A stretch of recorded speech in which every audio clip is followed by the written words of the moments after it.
Assalamualaikum warahmatullahi wabarakatuh. Perkenalkan, nama saya Nadia Novitasari dari Program Studi Pendidikan Bahasa dan Sastra Indonesia semester 4. Saya akan menceritakan novel yang saya baca yang berjudul Negeri Senja, karya Seno Gumira Aji Dharma.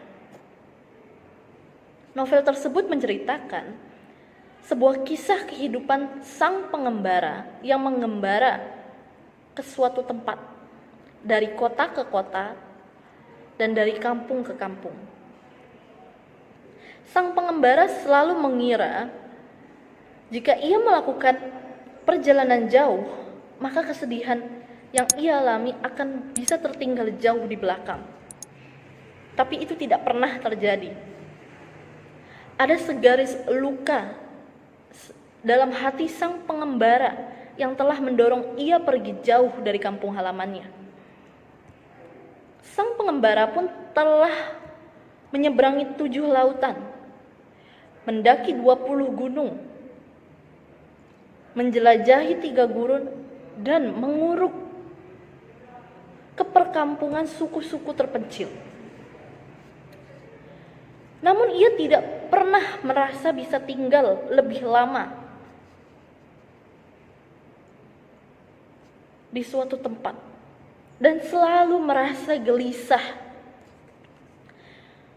Suatu ketika dalam perjalanannya, tibalah ia di negeri senja. Setelah menyeberangi gurun selama 2 minggu, ketika sang pengembara sampai dan ingin masuk ke dalam negeri senja, sejumlah orang bersorban mencegatnya di balik bukit pasir dan bertanya, "Apakah kamu tuan yang kami tunggu selama ini?"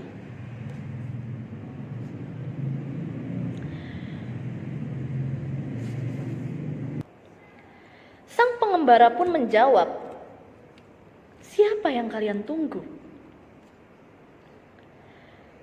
"Kami menunggu penunggang kuda dari selatan." Sang pengembara pun bingung dan bertanya kembali, "Siapakah dia?" Orang sorban tersebut menjawab, "Dia adalah orang yang akan menyelamatkan kami." Sang pengembara pun bertanya kembali, "Menyelamatkan dari hal apa?" "Dari segalanya," ucap orang sorban itu. Sang pengembara pun bingung karena ia bukan menunggang kuda, melainkan unta. Tetapi orang-orang sorban itu tidak percaya dan mengiranya sang pengembara ini mengganti kudanya dengan unta sebelum menyeberangi gurun. Akhirnya sang pengembara menjelaskan, memang mungkin saja ia menggantinya, akan tetapi ia bukan penunggang kuda dari selatan, melainkan ia datang dari timur.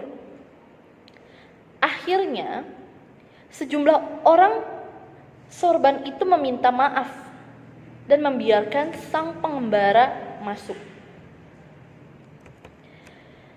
Ketika sang pengembara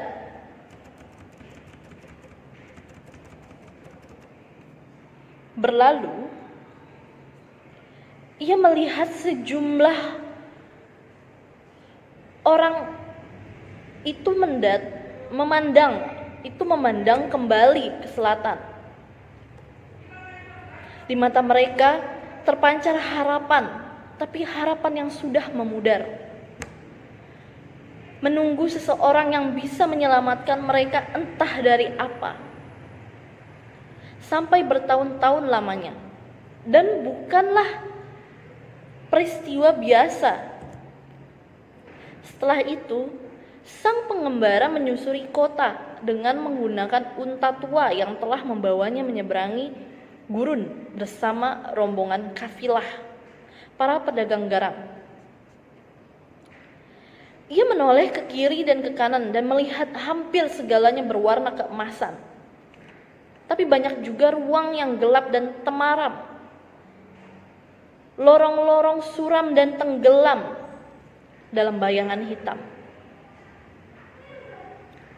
Sang pengembara begitu lelah setelah menyeberangi gurun selama 2 minggu. Dan ia pun mencari sebuah tempat penginapan untuk tempat beristirahatnya. Ketika ia sudah menemukan tempat penginapan dan ia pun beristirahat. Paginya, di saat ia sedang sarapan, seseorang berlari dari arah luar kota dan berteriak, "Dia datang! Dia datang!" "Siapa?" tanyaku. "Penunggang kuda dari selatan." Orang-orang berlari serabutan.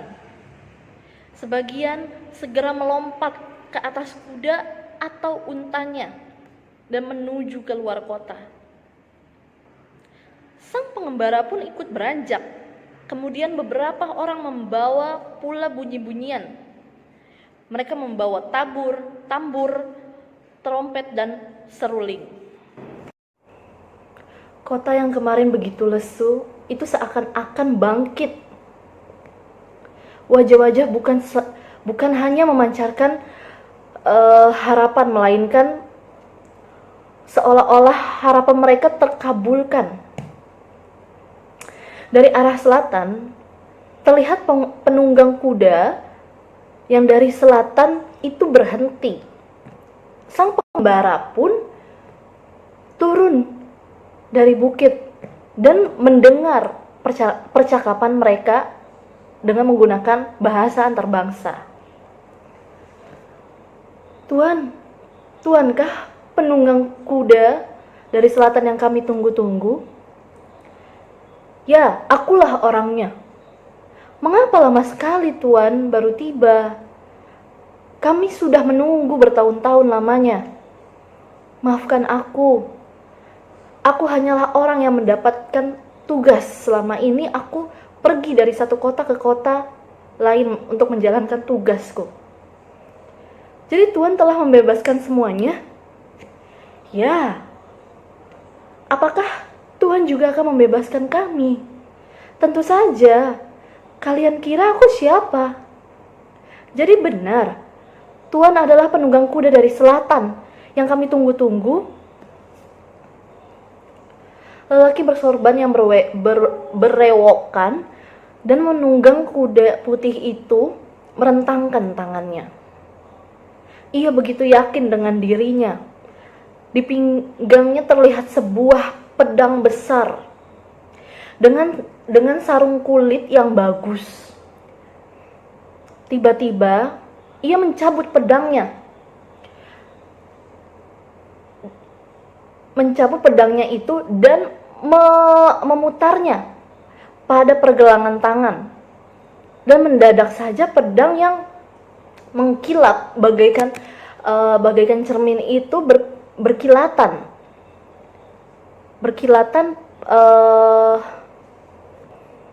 memantulkan cahaya. Kilatan cahaya senja yang keemasan dari pedang itu begitu penuh dengan pesona, sehingga entah kenapa lantas orang-orang di sekitarnya merendah, menekukkan kaki dan bersujud. Namun di antara orang-orang yang bersujud itu muncul seseorang yang tua berbaju hitam yang bertongkat. Seluruh alis, kumis, jenggot sudah putih. Penunggang kuda dari selatan itu menghentikan permainannya. "Ada apa, orang tua? Apakah kau tidak percaya dengan kemampuan pedangku?" ujar penunggang kuda itu. "Maafkanlah saya yang hina dina ini, Tuan. ujar orang tua itu. Kami memang mengagumi permainan pedang Tuan. Namun kami harus membawa Tuan kepada guru besar kami di kuil matahari untuk memberikan sambutan kepada Tuan secara resmi. Ucap orang tua itu yang berbaju hitam. Orang tua berbaju hitam itu menangkap gelagat dan maju ke depan. Lantas ia memukulkan badannya. Maafkan kami Tuan, berilah kami kesempatan. Bahkan kami sudah menyiapkan tandu untuk Tuan. Penunggang kuda dari selatan itu pun tampak segan dan tampak sungkan. Dan akhirnya menerima tawaran tersebut. Ia pun nampak merasa sangat tersanjung. Pedangnya pun dimasukkan kembali ke sarungnya. Ketika tandu itu datang, sang pengembara terseret oleh arus orang-orang yang menuju ke kuil matahari. Kuil tersebut begitu megah, bentuknya seperti piramid, tetapi memiliki 2 teras yang mengelilinginya. Matahari senja berada di belakang kuil itu, yang menjulang ke langit. Orang-orang itu tidak menuju ke altar, namun mereka menuju ke belakang kuil.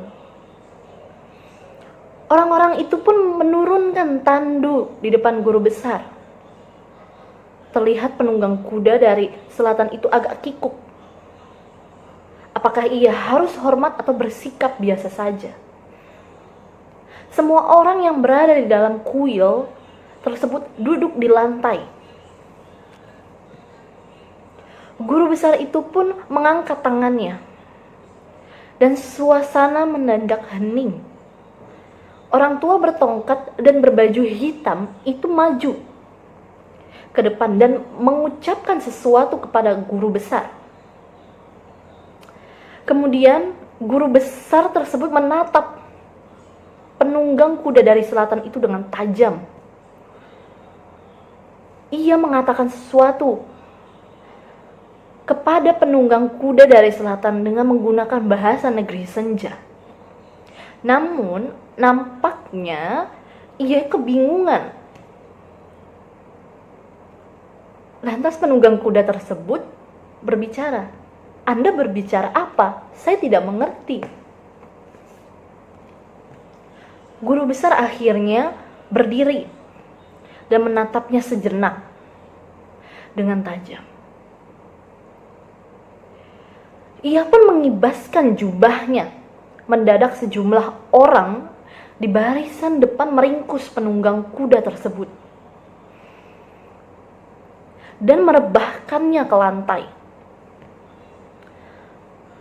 Semua orang mendadak berdiri dan berebutan menuju ke depan. Suasana pun menjadi serabutan. Sementara sang pengembara melihat guru besar berbalik menuju ke ruang dalam dan menghilang di balik sebuah pintu. Di balik sebuah pintu batu yang segera ditutup para guru muda. Negeri senja adalah tempat yang berbahaya. Banyak para petualang yang mencoba peruntungannya, namun tidak ada yang pernah berhasil. Sudah lebih dari 30 tahun orang yang mengaku-ngaku sebagai penunggang kuda dari selatan karena mengharapkan harta benda. Namun mereka segera tewas sebelum menjalankan tugasnya.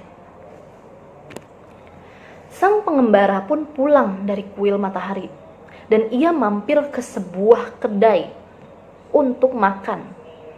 Kedai itu pun selalu berada dalam suasana temaram. Ruangan dalamnya gelap dan hanya diterangi lampu-lampu minyak. Cahaya senja yang mencoba menerobos jendela, mencetak sebuah lempengan emas di dinding.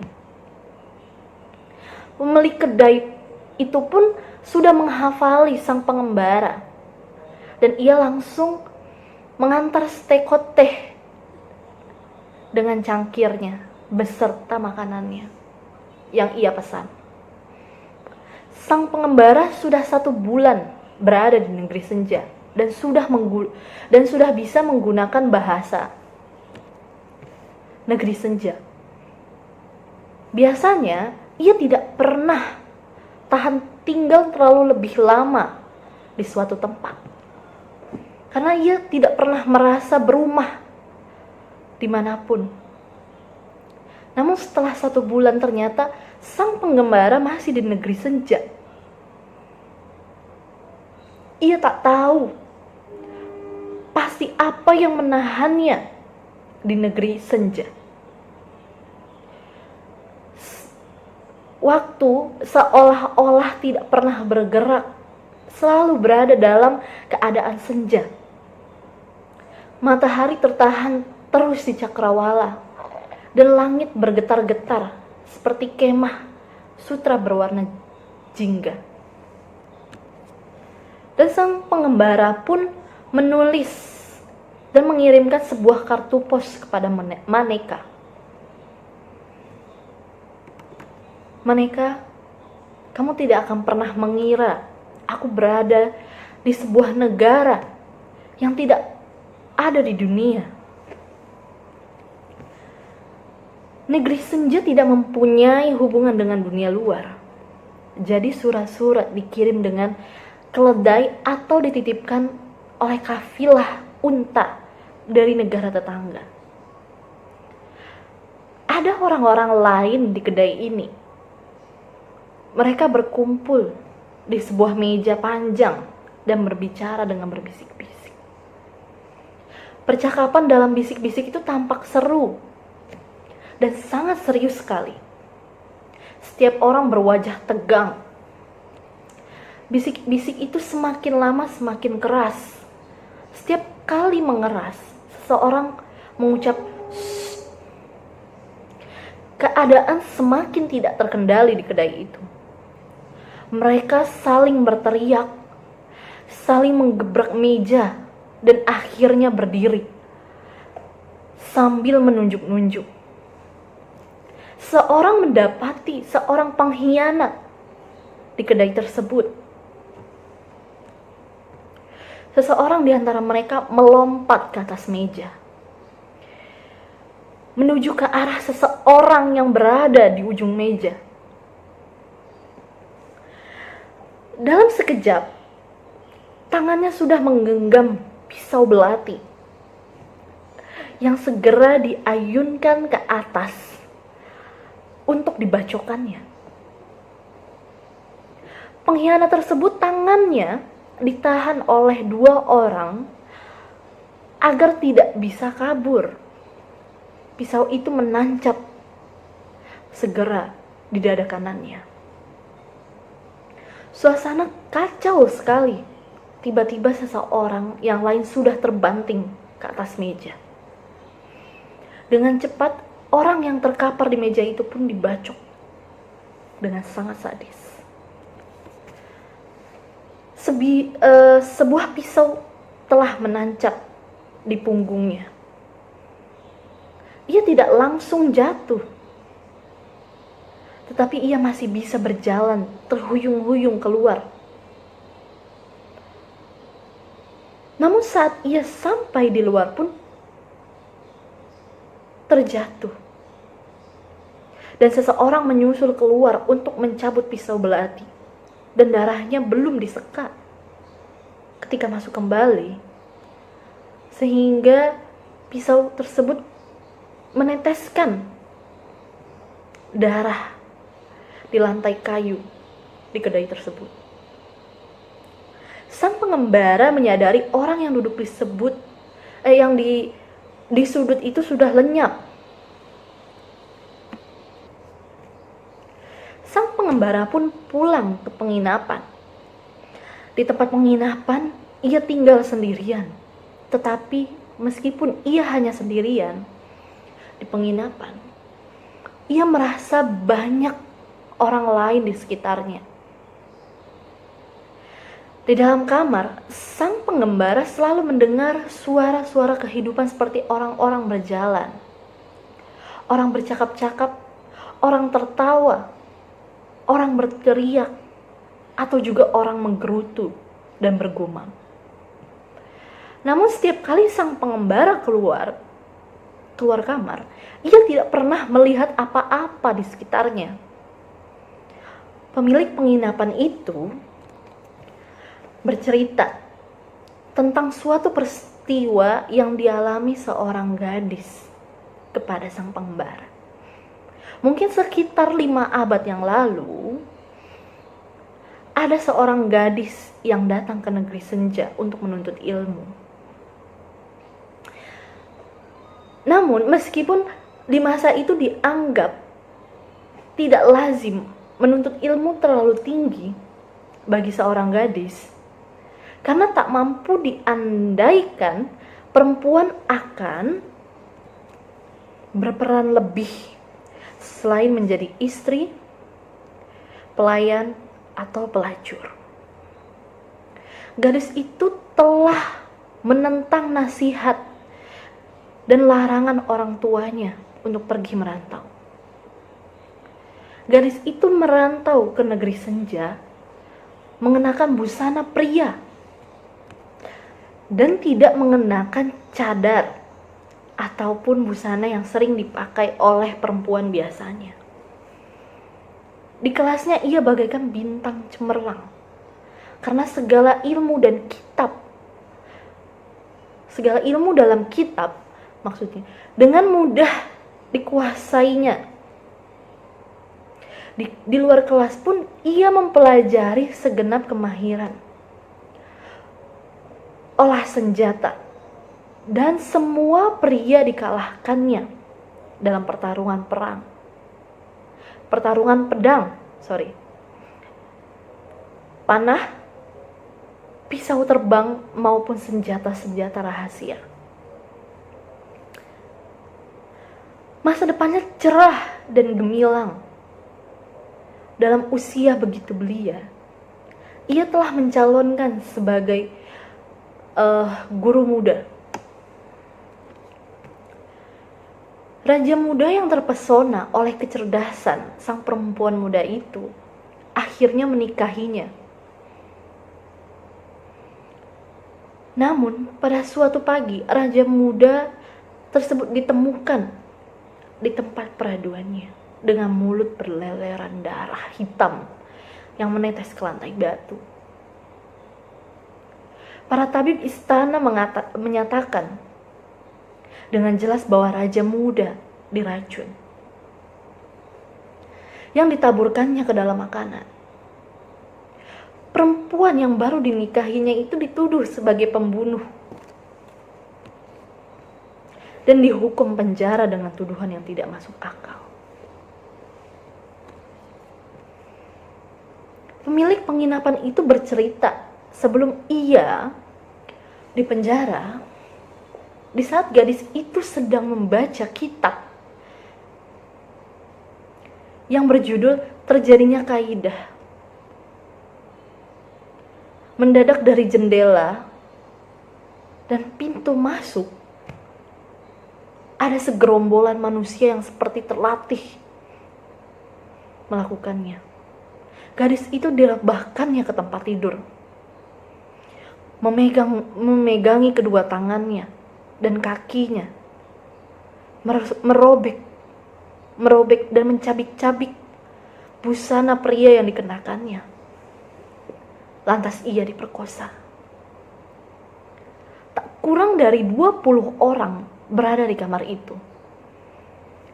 Pemerkosaan ini dilanjutkan dengan penyiksaan yang berlangsung dengan sangat cepat di kamar itu. Pemerkosaan itu pun dilakukan dengan berganti-gantian. Gadis itu pun disayat-sayat wajahnya, sehingga wajahnya tidak dapat dikenali oleh seseorang. Ia pun dicampakkan begitu saja di tempat tidur.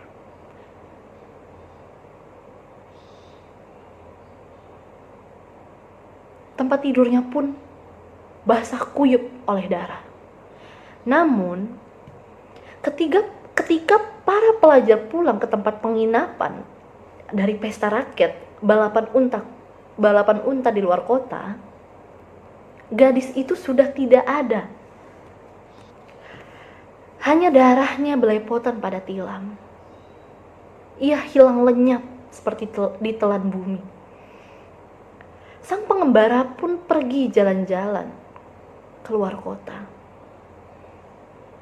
Di sebuah sudut jalan ia melihat rumah-rumah yang seluruh jendelanya dibuka menghadap matahari dan membiaskan cahaya keemas-emasan. Ia menuju ke rumah bordil untuk mengenali sebuah wajah. Karena selama sang pengembara berada di negeri senja, ia tidak pernah merasa tinggal di sebuah negeri yang ditinggali oleh manusia. Ketika sang pengembara tiba di rumah bordil itu, ia tidak melihat apa-apa, hanya mendengar suara seruling yang meliuk-liuk. Seruling itu memberi perasaan pilu. Namun sebuah pintu tiba-tiba terbuka. Sang pengembara melangkah menuju ke pintu terbuka itu. Seperti dikendalikan oleh sesuatu yang di luar kendalinya. Kemudian mendadak pintu tersebut tertutup dengan sendirinya. Ia mendengar tapak kaki yang melangkah tapi tidak terpijak di bumi. Ia melihat sosok seorang perempuan yang timbul tenggelam di antara cahaya senja keemasan yang kali ini memancar dan melesat-lesat seolah begitu cepatnya sehingga membuat silau luar biasa. Kemudian perempuan itu bersuara antara desah dan lenguhan dalam berbagai macam bahasa. Seringkali ia berkata tentang cinta, sekalipun ia berucap tentang duka. Seringkali pun ia berucap tentang duka. Sang pengembara tak bisa melihat begitu jelas wajahnya seperti apa. Hanya samar-samar. Terkadang perempuan itu terlihat di sisi kanan, kadang di sisi kiri. Antara bercadar dan tidak bercadar. Ketika ia kembali melangkah di padang pasir yang berwarna ungu muda dan balik ke tempat penginapan, komplotan pisau belati adalah suatu organisasi rahasia yang pernah memegang peran begitu penting dalam sejarah negeri senja.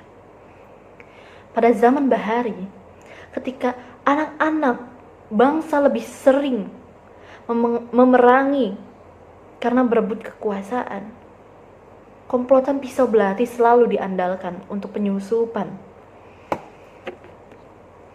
ke wilayah musuh. Tugas mereka dimulai dengan pengintaian gerakan pasukan lawan, sampai pencurian dokumen, sabotase persenjataan, penculikan sandera, dan kalau perlu pembunuhan para panglima. Bahkan, keberadaan komplotan pisau belati secara resmi sebagai organisasi tidak pernah dinyatakan. Meskipun secara turun-temurun organisasi ini selalu ada. Mereka juga memegang kode etik kerahasiaan dengan teguh. Tidak ada yang mengetahui identitas mereka seperti apa. Dan peraturan dalam organisasi itu pun yang diselimuti dengan teguh. Tidak ada yang mengetahui dengan persis peraturan seperti apa dalam organisasi tersebut. Namun, diketahui bahwa keanggotaan kaum perempuan bukanlah hal tabu. Namun tidak berarti perempuan dalam komplotan pisau belati hanya diandalkan keperempuanannya. Bersama-sama orang banyak yang melangkah berduyun-duyun, sang pengembara mengikuti arus manusia yang mengalir dari berbagai lorong menuju ke jalan utama untuk melihat Tirana, sang penguasa negeri senja. Sang pengembara mendengar percakapan Tirana akan menuju ke kuil matahari untuk menemui guru besar yang sudah 50 tahun tak ditemuinya. Sampai kemudian terdengar suatu gumam yang mengalir sampai ke tempat sang pengembara itu berdiri. Ia menengok ke arah asal gumam itu yang tiba-tiba saja menjadi senyap seperti gelombang lautan yang datang menghempas dan lantas sepi sejenak sebelum datang bergulung kembali. Di kejauhan terlihat tandu yang dibawa oleh 8 budak berlian yang tegak. Dan tandu itu hanya setengah terbuka, terlihat samar-samar di dalamnya Tirana, perempuan penguasa negeri senja yang berbusana serba hitam, yang menutupi seluruh tubuhnya. Di belakang tandu tersebut ada berbaris sekitar 20 orang anggota pasukan berkuda dengan busana yang siap tempurnya. Di samping kiri kanan barisan itu pun terdapat lagi 4 pengawal berkuda yang juga siap tempur. Di depan dan di ekor barisan masing-masing terdapat mereka yang disebut pengawal kembar. Keduanya adalah pengawal pribadi yang setia. Pengawal pribadi Tirana yang setia. Naiknya Tirana ke puncak kekuasaan diseliputi misteri. Tidak seorang pun saksi hidup yang bisa berkisah tentang bagaimana perempuan itu bisa berkuasa. Pada saat Tirana naik tahta, ia menghapus jejak para pendahulunya. Namun ia sendiri tidak memerintahkan atau untuk menulis apapun.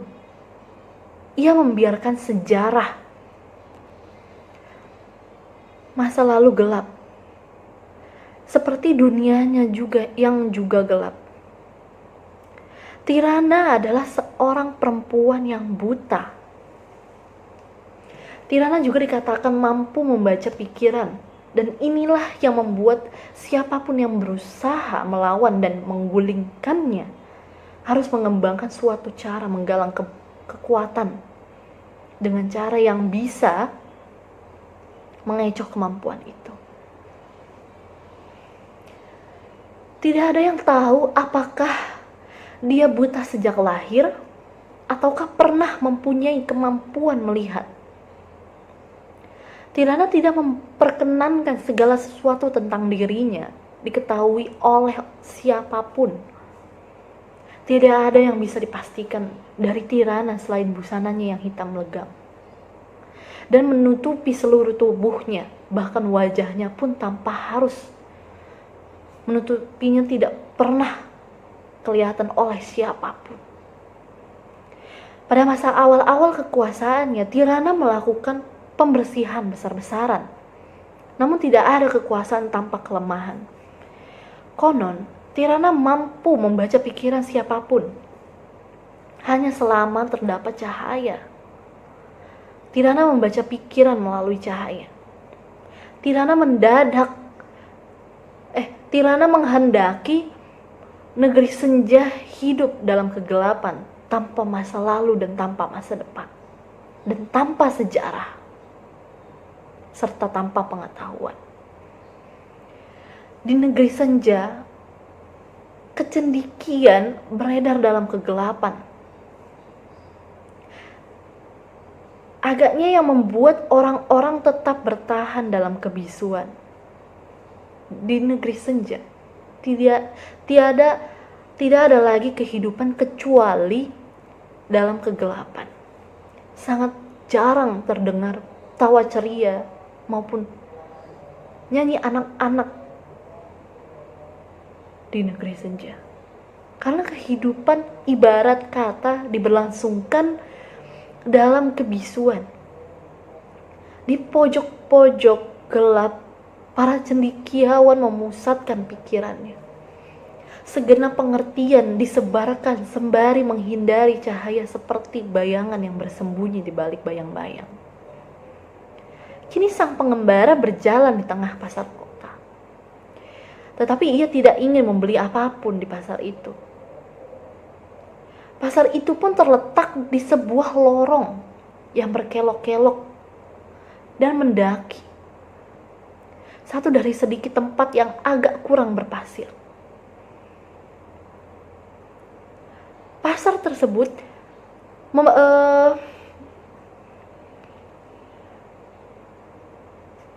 pasar kebutuhan bahan pokok terletak di bawah. Sedangkan di bagian atas menjual kain, peralatan rumah tangga, senjata, cenderamata, dan apapun yang bisa menarik orang yang lewat. Di pasar itu sang pengembara melihat manik-manik yang terbuat dari batu warna-warni. Setiap dia melihat barang-barang bagus, hati sang pengembara terbelah menjadi dua. Apakah akan membelikannya untuk Alina atau Maneka? Biasanya sang pengembara membeli untuk keduanya. Namun kepada siapa persembahan itu yang ia harus berikan? Sementara sang pengembara sudah tidak pernah bertemu lagi dengan keduanya. Ia sudah mengembara 30 tahun tanpa pernah kembali lagi ke suatu tempat.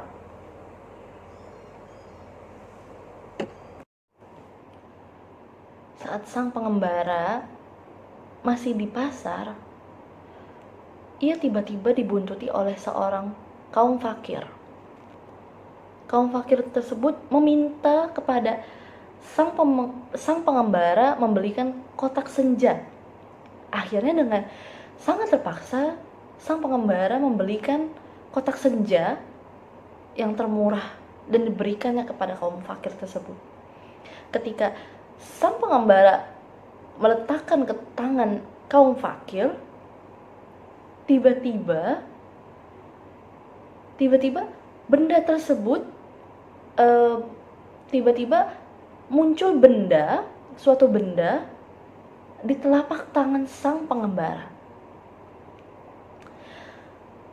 Pada waktu itu, saat sang benda itu berada di telapak tangan sang pengembara, tiba-tiba pengawal kembar datang dan mencari-cari benda itu. Semua kaum fakir diinterogasi dan dicambuki jika ia berbohong, jika ia tidak mengatakan saya tidak tahu keberadaan benda-benda tersebut. Pengawal kembar menghabisi semua kaum fakir.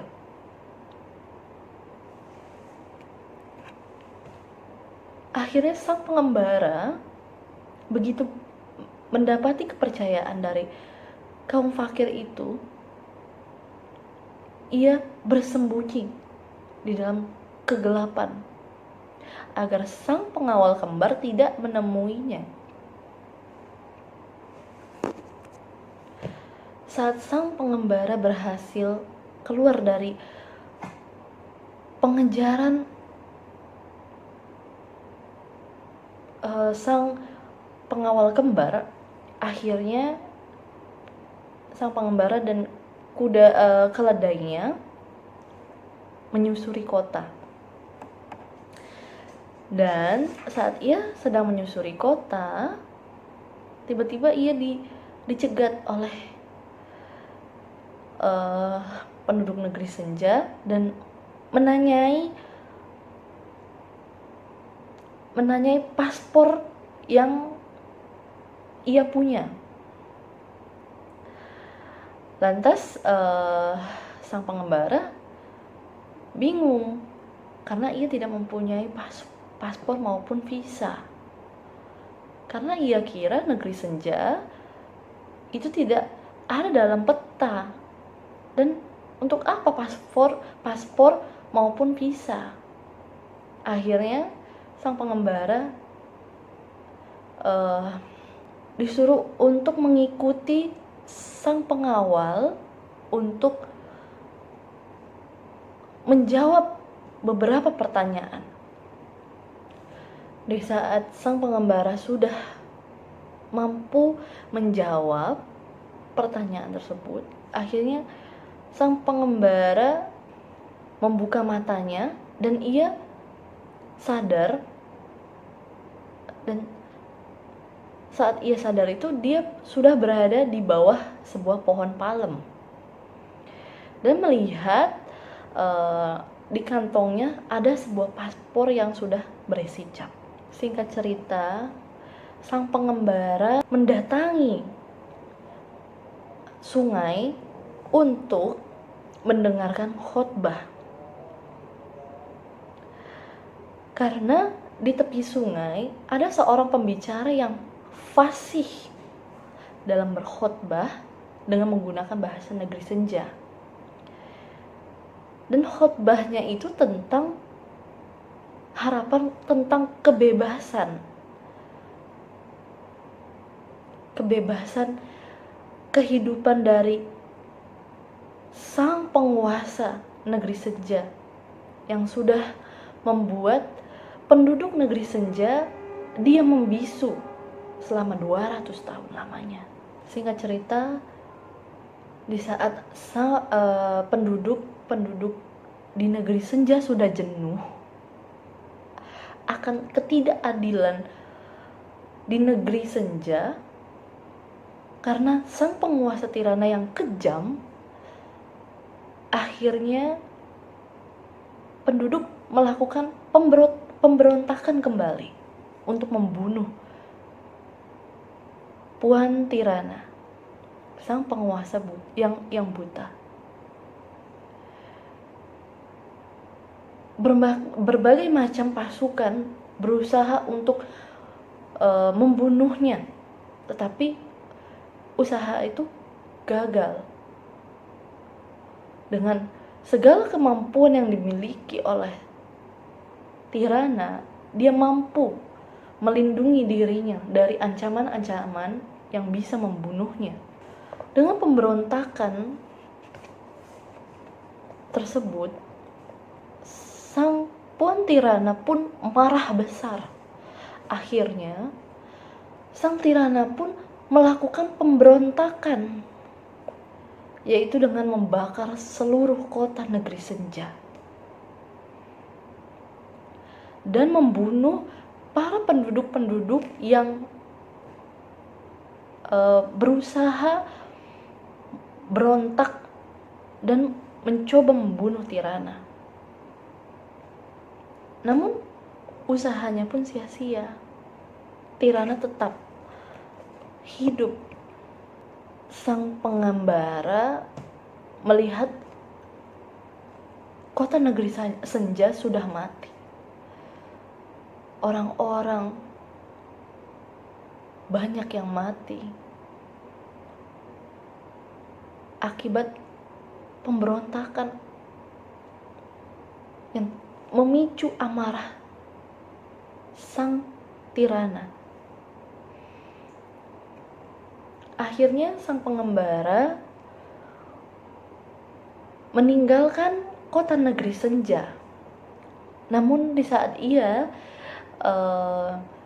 meninggalkan kota negeri senja, ia dicegat oleh segerombolan orang yang menyamar, namun orang yang mencegat itu adalah kaum fakir. Ia meminta benda yang ia titipkan waktu itu kepada sang pengembara. Akhirnya sang pengembara pun memberikannya kepada kaum fakir itu, dan akhirnya ia diberi surat cap atas ia keluar dari negeri senja tersebut. Namun di saat sang pengembara meninggalkan kota negeri senja, matahari tetap tidak tenggelam dan tetap terus tersangkut di cakrawala.